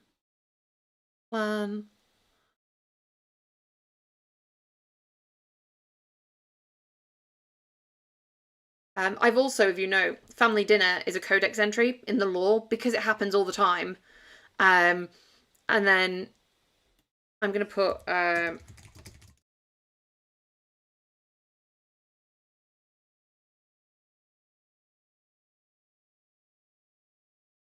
no, I do want to track that by name. So I've put basically the entire family in the references so that in this scene, hopefully, if the Rivers family is mentioned, everyone will get mentioned and brought up in the conversations without me having to like deal with it. Because GPT-4 is moderated, do you have a second favorite LLM? So yeah, so a lot of us are getting good results with Mistral Medium. Bagel is also quite good for writing, but Mistral Medium has the biggest context window of a unfiltered kind of LLM. For beats, I'm not sure how it does for beats. Let's okay, let's do an experiment. Let's do GPT-4 and then do Mistral Medium and see how they both play. So we'll start with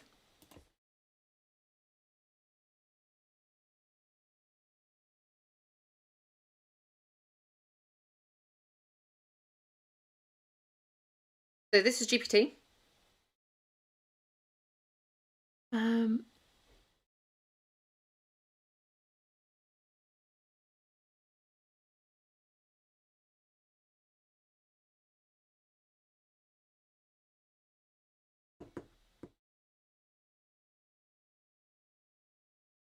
Okay, so I'm not going to read these. I'm just going to quickly churn them out. Save to snippet. So click there, save a snippet, it's there. GPT beats. I'll look at them later. Then I'm going to go to a new chat. Edit.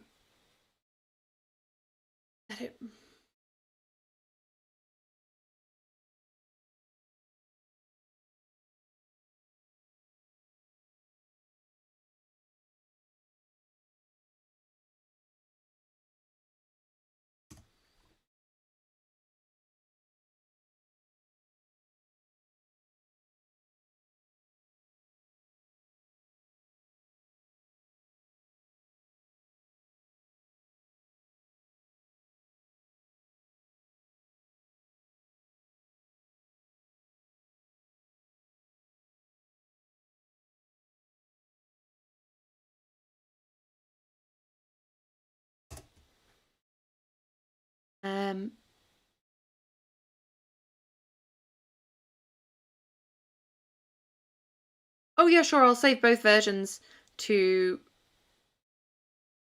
so the images I did with Midjourney. And the... Huh.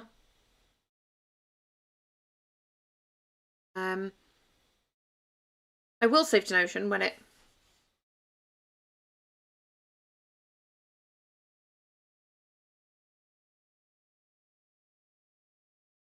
Okay, it's working now. That's fine.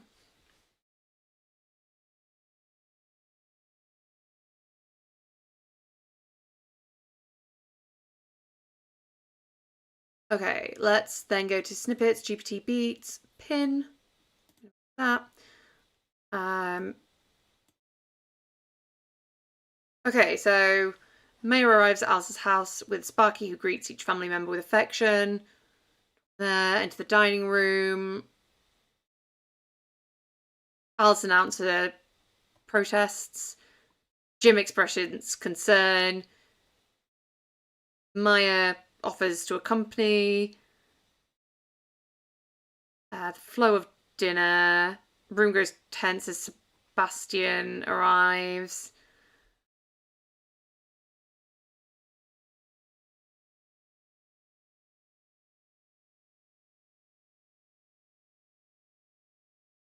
Dinner resumes. Talking about the logistics of the protests.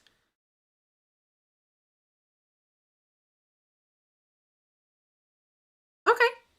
Like, so I feel that both of these have done reasonably well. Like, they've kind of let me...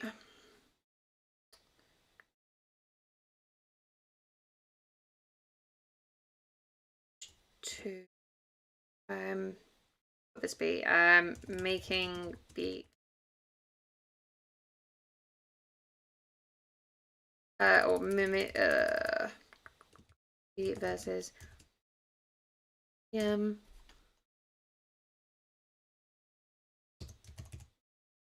two columns, 3, 4,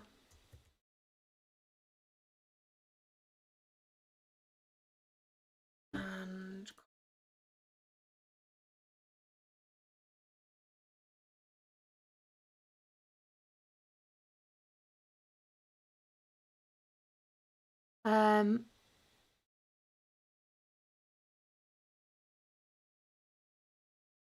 Censorat. Oh, for the pictures. Okay, so yeah, so there you go. You can see the beats. There's like 17, so I again would probably condense these, but to be fair, both of them were very good. They've kind of like stayed to the point. They've not done too many like additional like emotions and stuff. So I'm kind of like, I'm happy with that. I think that's kind of good. I like the idea actually of Sebastian sitting down with them, because I hadn't thought of that, but it kind of makes it then that when he's dead and there's another dinner and there's like an empty seat, it's like super awkward. So I can vibe with that. So yeah, you can access both of those, see the differences, but yeah, Mistral Medium seems to work really well.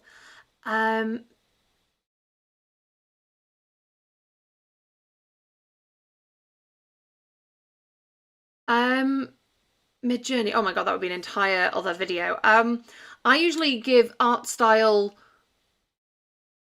then physical description. So like I'd be like, in the style, you know, in a graph. So for these pictures, it was like in a graphic comic style. Give me a X-aged person with hair, eyes, occupation, or clothing style. I kind of do it like that. Yeah, does anyone else have any questions? If not, it's 5 o'clock, so I will head off. I mean, I'm happy to answer any after as well if you want to like DM me on Discord. But yeah, does anyone have any questions?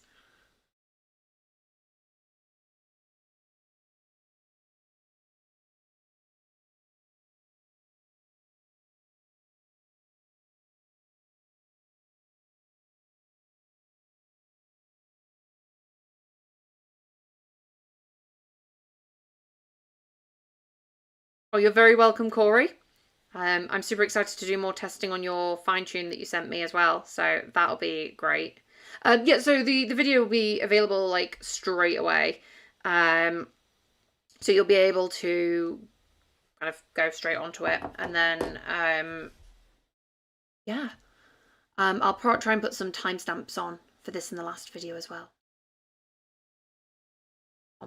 You're very welcome, guys. Yeah, if that's everything, I will see you all next week where we'll start doing some writing. So if you have any questions about writing specifically, leave them in the comments actually. That would be really helpful. Helps boost the video up as well. But questions about writing from beats into prose, pop them all down there. I would really appreciate it as well because it means I know what you guys want to know. So yeah. See you all next week.